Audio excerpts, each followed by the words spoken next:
You are listening to the Critical Mass Radio Show, Orange County's business talk show, focused on exploring topics of interest to CEOs who are leading middle market companies. With your host, Richard Franzi. Hello and welcome to Orange County's longest running business talk show. I am your host, Rick Franzi. This is Critical Mass Business Talk Show. And man, do we have a great show planned for you. I have former Western Pennsylvanian, as am I, Monica Challingsworth, who is the co-founder and president of Eustress and Demeter. She's our guest today. Monica, welcome to the show. Hi, thank you. So happy to be here. It's great to have you here. And we just found out in the pre-show, which is why we're a couple of minutes late, that we have this shared experience growing up in Western PA. So let's talk about you and your business. You have been in business for 4 years. I'd like you to take us back to before you started the business. What was your motivation to start this business? Absolutely. So Darlene, who's /mom/business partner, her and I used to talk all the time while I was driving home from my corporate America job. And, I'd be on the 405 upset about, something about what our leaders were doing and, how they were treating our team. And we would always say, we would do this so differently if it was us. And, and it was just a conversation that we had, never really thinking that we would start our own companies or, really get to the point where we are now. And in 2017, I was laid off, and it was, something that was at the time, it all felt right. Like when it happened, I remember driving home and feeling this huge sense of relief. Like, I wasn't abandoning my team because I had wanted to leave, but then I didn't want to abandon them. And so when it all happened, it was just this, breath of fresh air in a way. And I had no idea what I was going to do. And a couple companies reached out to me on LinkedIn and said, I've heard what you've done for other industry partners of ours. We would love to just talk with you. Can you meet us for lunch or coffee or come in for dinner? And before I knew it, I was working with several restaurant groups that had between about 3 and 6 locations. And then one CEO was best friends with another president, and then they would recommend us. And before we knew it, come March that following year, we had probably 6 or 7 clients. And all of a sudden I was like, okay, we should probably form an actual business and figure this whole thing out. And so mom ended up, helping me figure out how to do our LLC, build the business, figure out QuickBooks, that whole side of it. And so her and I decided to just dive in and do this. And it's been 4 years now since we started Eustress and Demeter. So was there a specific event, or can you remember the time after you started the business where you thought, hey, I've actually built something that I can scale and depend on as a business partner?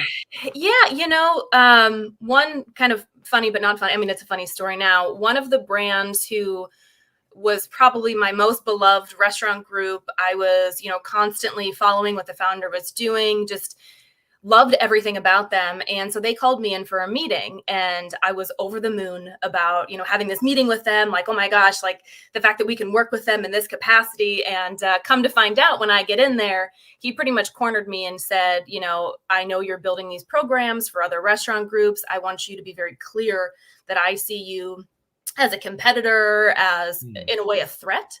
And so after the shock of all of that weared off, I remember thinking, I must have made it if, somebody like this, like little old me, is stressing them out so much.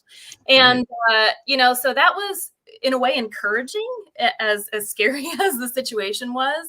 And then after that, as we continue to grow, we are 100% referral based. So we would be working with another company who, again, would be friends with another founder and another president, and they would bring us in, and our portfolio grew. The size of groups we worked with grew, and, we developed what we call our playbook. And after, those conversations started happening and going to conferences and speaking, I just really knew that we were on to something. We had a very unique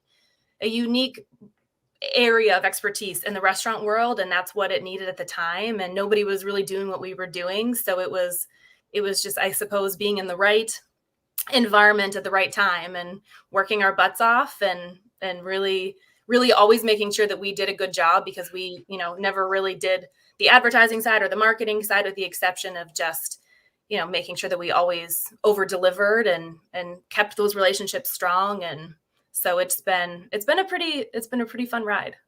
So we're talking with Monica, and I know that you might in the audience be saying, well, what is it that her firms do? We're going to get to that in a minute, but I like to explore the entrepreneurial side of this person before we get into her business. So, but I'm sure, okay, so that was a good moment in time where you had Yep. the realization. But was there another time where you felt that maybe the business was at significant risk? Oh yeah. I would say, yeah, I mean, I'd say the biggest one that stands out was one of our, I think he was probably our, I don't know, maybe fourth client, but it was our first big one. And I should have just Googled him and I probably would have saved a lot of headache on this. But he didn't pay any bill for probably 6-7 months. We had brought other people into his organization. They didn't pay them.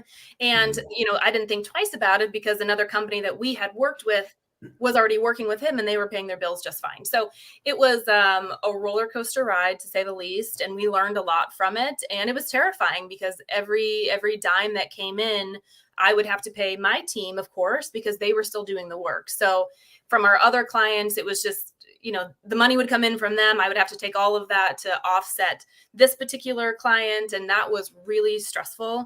I also, when we started V10, which is our other company, the same week that I got my business cards in the mail was actually the same week that I started going through a divorce. So being that, I would say what I maybe thought was a safety net was completely gone.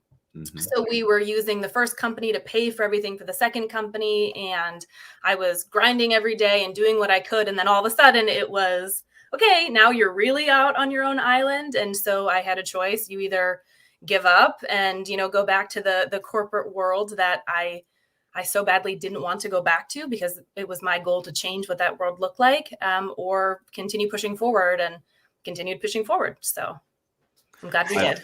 I love both of those stories because they are very not typical in a negative way, but it's very common on how entrepreneurs get challenged in the business. I spent a long career in the corporate world before I left to become an entrepreneur since 2007. And what I've learned over time is it doesn't matter how great last year was as an entrepreneur. Something could happen this year. You always have to be planning both for growth, but also to protect the business a little bit. Just absolutely. In case. Yeah. So now, like 4 steps ahead of yourself all the time. Right. Because at the end, what I heard you also say is cash flow is such a critical, it's great to have an income statement that shows profit and all that, and a balance sheet that shows you have assets. But at the end of the day, it's the cash flow in the business that allows you to exist. And then as long as you can pay your bills, you're in business. Yeah. Regardless. So great. And sometimes that's not always easy, but you just sometimes you have to bring your personal wealth into the business. Right. Yeah. You gotta borrow from your personal position to make the business work, which is something you generally don't have to do when you work for somebody else. Right. Okay. But now people want to know, tell us about the business models of Eustress and Demeter.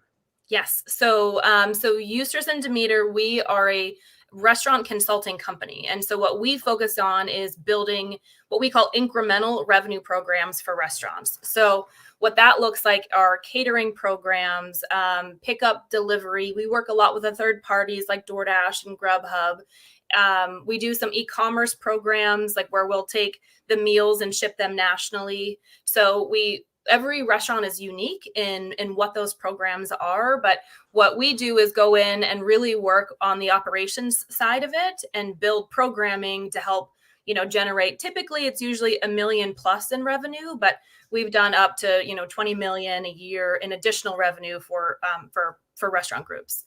So that's been, really rewarding, since we know that we've gotten to hire a lot of people who might have lost their jobs because they didn't have enough revenue coming in. We've been able to develop them and move them over. So that side of it it's been really great.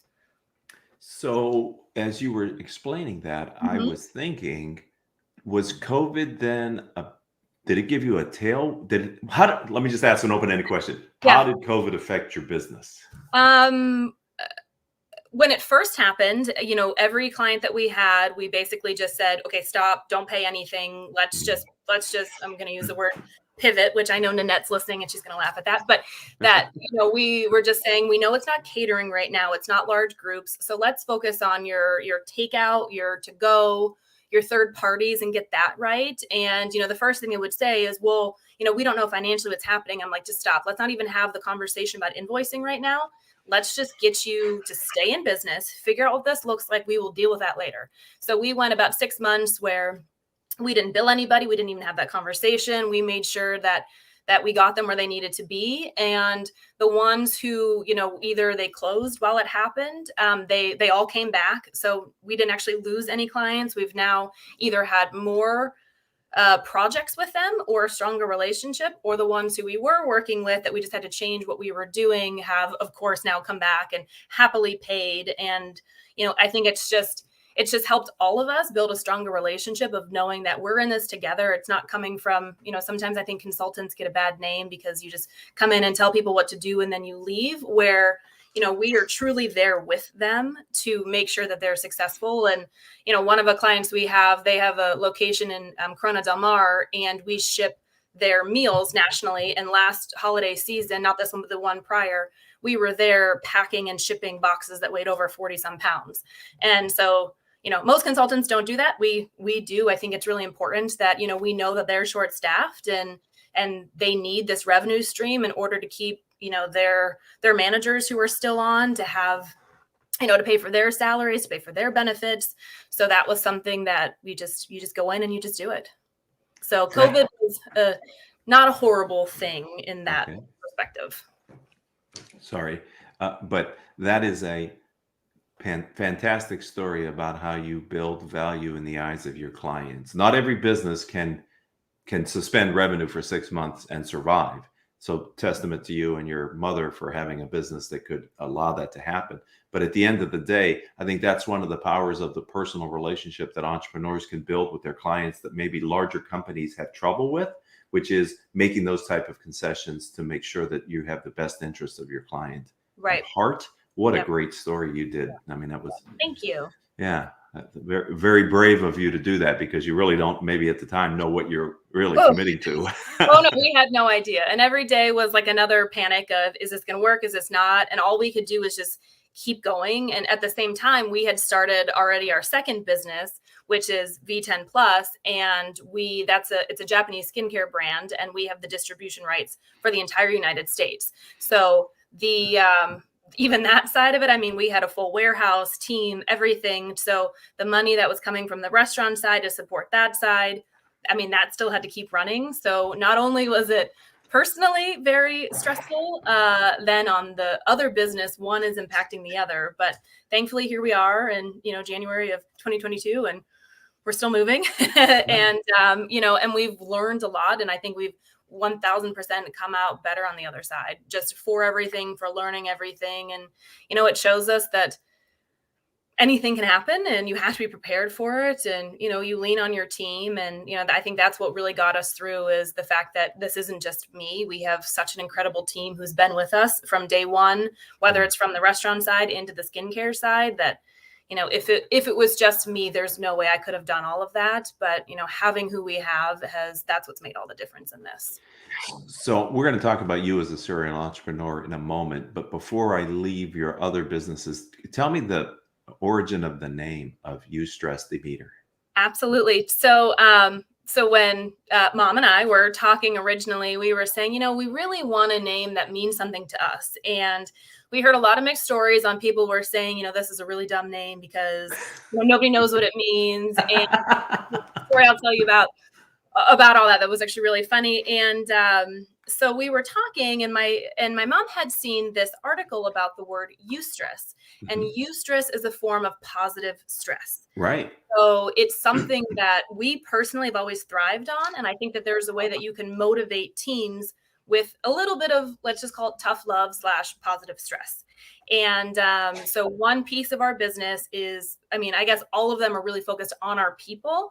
But then we had the food side, which is the Demeter side. So Eustress is the positive stress and, really developing ourselves and developing our people. And Demeter is the goddess of wheat and harvest and feeding the masses. So when we were looking at restaurants, we were thinking about the catering piece of it, which is where our business originated from. So we came up with Eustress and Demeter. So it's both Greek terminology, and we loved it. We had a lot of fun playing with our logos, and we kind of figured, we don't really care what anybody thinks about our name. We love it. We're going to have fun with it. And, it's actually been one of our biggest conversation starters that some of our clients that we were working with, I'll get on with the CFO and they're like, hold on, before we even talk about anything, tell me about this name. I find it so interesting. And then we end up having an hour conversation about something completely related to that. And, it helps us build our relationship, and it's unique and it's different and it's us. And so.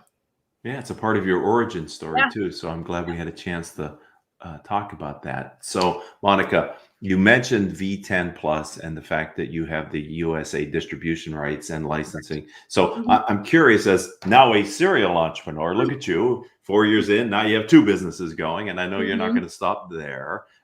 What's the interrelationship between your 2 companies, and how, as an entrepreneur, are you able to dedicate the mental time required from both businesses? So the answer to that really goes hand in hand together. We have let's call it like a spider web of a team who were my original mentors, who are actually now investors in V10, one of whom is a very strong female powerhouse in the restaurant industry, who is now an investor in the skincare side of it. And the same team that we had from the restaurant world has come over into the V10 world. And my biggest operator partner, she was actually a client of ours, who then she is still doing restaurant stuff, but does our operations and training on the skincare side. And her daughter also does our social media. So we keep this very tight family between both of those. So I'll jump from, 9 a.m. I'm talking about restaurants, and 9:30, we're on the phone with Singapore doing something or another, or, it's just kind of all over the place of what that is. And I think that's what makes it where it doesn't feel like it's one or the other, that we can do these parallel paths because we have such a strong team working with us on all of that. And, I think it's thankfully, because actually my parents really engraved into me the importance of time management and always being, if you're on time, you're late type thing. And so I live and die by my calendar. I'm very good at time management. And so where I assume I should feel more overwhelmed, I don't. I feel like my day is structured well. I'm really, really, I would say just cautious to make sure that I perform self-care just so I don't go totally bonkers. And I will also say that I truly sleep 10 hours a night. And so I feel like getting a good night's sleep and being able to wake up and have my coffee, and I love this, enjoy my journey, then, it's something that this doesn't feel like work. It just feels like something I'm getting up every day and doing, and I love. So they're 2 different business models, though. Completely. Because on the healthcare side, you actually have product that that's a whole different business when you all of a sudden 100%. Yeah, 100%. We bring in product from Japan. We have a warehouse in Utah. And so it's a completely e-commerce business. We do have a dermatologist Medi Spa line. So we do have some retail component to it, but the majority of it is e-commerce, direct to consumer. So 1000% different. So from consulting to e-commerce. So like I said, we have the full rights for the United States, and we're bringing on Canada and Mexico as well. So we have a lot going on with that. But again, we have a very well-trusted team who helps us navigate a lot of those waters, where, they're not even necessarily in the e-commerce world either. They're just, we trust them. We feel safe with them. They're extremely intelligent, and we can lean on them as we go through this process and this journey. So we learn every single day. So I definitely will say I'm not an expert. We every day are finding out something new. We're trying something different. And I think that, having the team that we have and everybody behind us is what makes this work. So we're talking with Monica Challingsworth, and we're talking about 2 of her businesses, and we're going to talk about the future here in a minute. But before I leave there, I'm just curious, how did you even learn about this L10? I mean, what happened there? It was an So, entrepreneur. yeah. So the whole spider web thing. So a gentleman who I met, gosh, I don't know, maybe 15 years ago. We were in Newport at a restaurant with my best friend from college. And like, don't get me wrong, I love eating by myself, but you can tell sometimes when somebody's eating alone that they just maybe need a friend. And so he was eating by himself. And so we called him over just, do you want to join us for a drink or for dinner? And we just had this really amazing friendship that we developed. And so at the time, I didn't really know what he did. And now, I mean, he's extremely successful, has hundreds of businesses, and is just an amazing human. And so when we had originally started E&D, he was living in Canada, and he flew to Newport to help me figure out, how to do all of this. And he spent 3 days where I showed up and I had my computer and I was all ready. And he's like, no.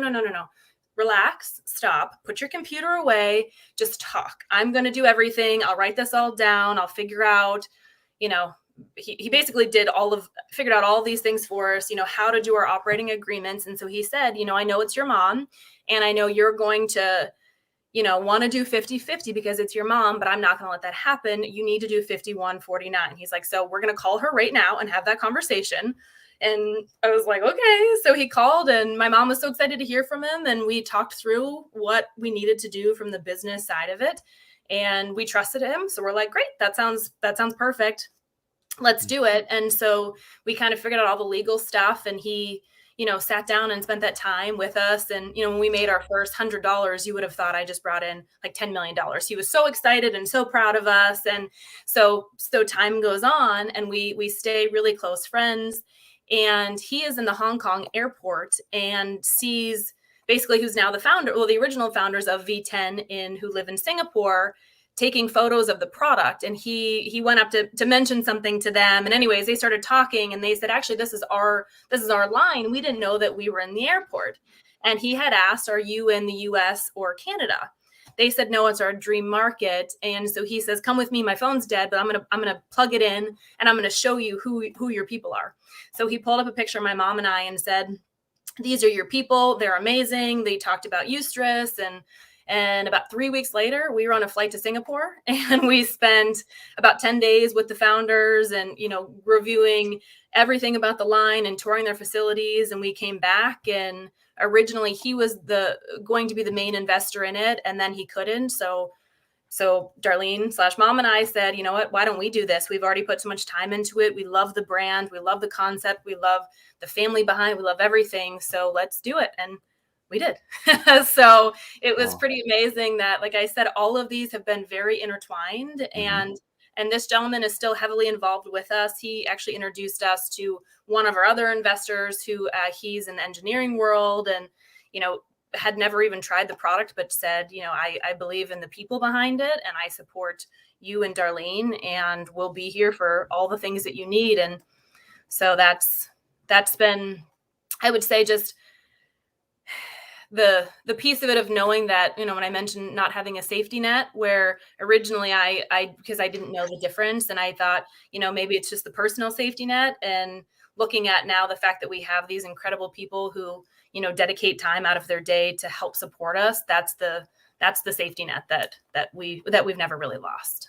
Right. Relationships. And that's been kind of a theme of the interview here today with you.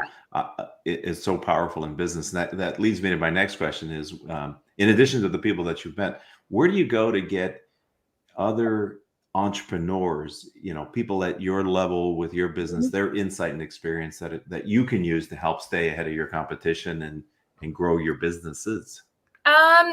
We ourselves host women mastermind groups. And so that was something that I guess it wasn't for us to get the information, but what we do has so much to do about giving back to other people. And I have a lot of friends who are entrepreneurs. And so we wanted a safe place for them to come, for us to all have these conversations collectively.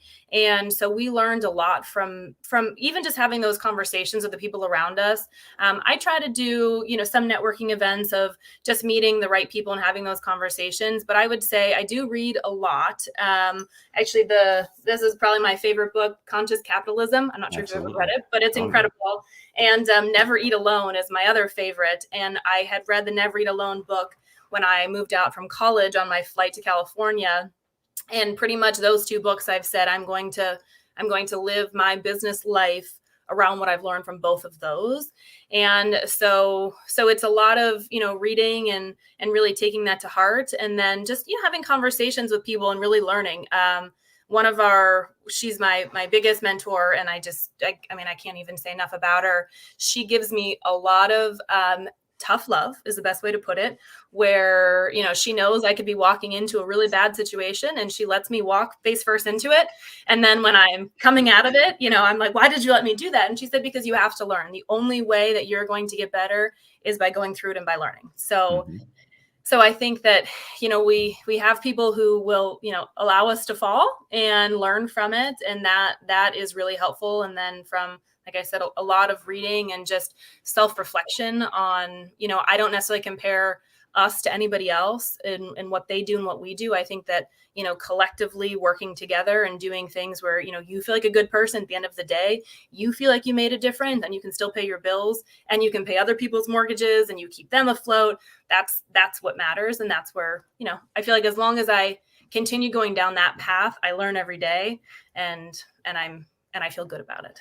That's great. Fantastic. You've been a fantastic guest, and we're almost towards the end. I was excited to have you on the show, and I can see why I was right. You've been great. So Thank you. How does someone learn more about what you're doing, either your firms or maybe find you on LinkedIn, Monica? Yes. So our websites are, so at the bottom where my name is, EustressandDemeter.com, or the skincare brand is called V10 Plus USA. So V, the number 10, plus spelled out, USA.com, or I'm on LinkedIn, just under Monica Challingsworth. Well, this has been thoroughly enjoyable for me. Thank you. For Me too. being a part of the community and a friend of the program. Absolutely. Yes. Thank you so much. You're welcome. I'd like to thank the audience too for being a part of Orange County's longest running business talk show. Monica's episode was number 1336. Tripped up on that a little bit. If you're interested in connecting with me, please reach out. I'm Rick, R-I-C, Franzi, F-R-A-N-Z-I, and my website's the same, rickfranzi.com. And then until the next time we have a chance to be together, I hope that all of your business decisions will move your company in a positive direction.